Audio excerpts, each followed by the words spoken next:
اسلامی تاریخ کے بڑے امپورٹنٹ، بڑے ہی امیزنگ واقعات اس دن ہوئے ہیں، بلکہ شاید میں اگر یہ کہوں تو غلط نہ ہوگا کہ اسلامی تاریخ میں جو تاریخی دن ہیں، ہسٹوریکل ڈیز آتے ہیں، وہ عاشورہ کا دن ہے۔ سبحان اللہ۔ اب ذرا سنتے جائیے گا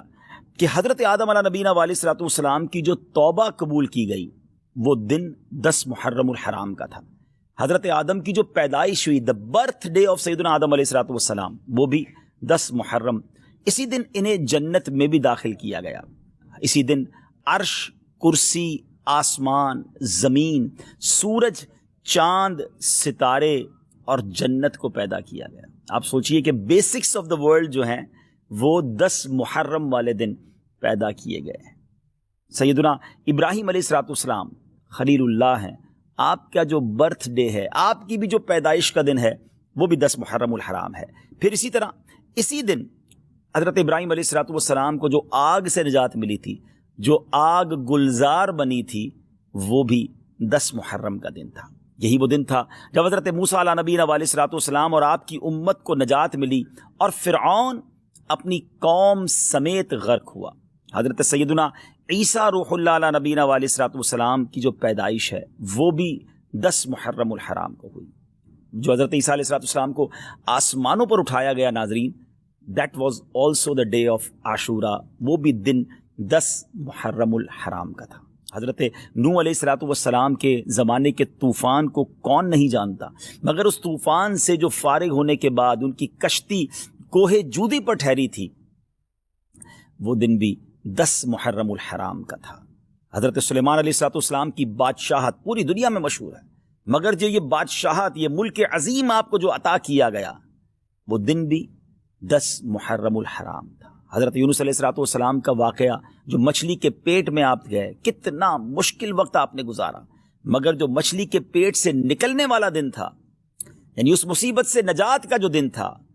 وہ دن بھی 10 محرم الحرام ہی کا تھا۔ حضرت یعقوب علیہ الصلوۃ والسلام کی بینائی کا جو ذوف دور ہوا، آپ کی جو بینائی کم ہو گئی تھی، اور جو پھر اللہ پاک نے اپنے کرم سے، بہت طویل واقعہ ہے، قرآنی واقعہ ہے کہ آپ کی بینائی کی جو یوں سمجھے کہ تکلیف تھی یا بینائی میں جو کمزوری تھی، وہ جو دور ہوئی، وہ دن بھی 10 محرم الحرام کا تھا۔ حضرت یوسف علیہ الصلوۃ والسلام کی ہسٹری جنہوں نے پڑھی ہے، انہیں معلوم ہے کہ آپ کو گہرے کنویں میں ڈال دیا گیا تھا، مگر اس گہرے کنویں سے جو نکالا گیا،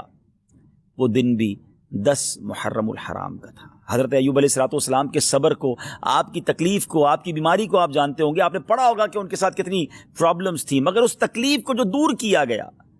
وہ دن بھی 10 محرم الحرام تھا۔ ناظرین، دنیا میں بارش جو ہے وہ ہماری لائف کا سبب ہے، پانی کی ایک ہی سورس ہے جو اوپر سے اللہ کی رحمت سے برستی ہے، اور وہ بارش دنیا میں جو سب سے پہلی نازل ہوئی، وہ دن بھی 10 محرم الحرام کا تھا۔ یہ بھی یاد رہے کہ اس 10 محرم الحرام کا روزہ پچھلی امتوں میں مشہور تھا، اور یہاں تک کہا گیا کہ اس دن کا روزہ ماہ رمضان کے روزوں سے پہلے فرض تھا، پھر اسے منسوخ کر دیا گیا۔ یہ تقریباً میں نے آپ کو 24 واقعات، انسیڈنٹ اور ایونٹس بتائے جو اس دن ہوئے، اور 25واں پھر وہ واقعہ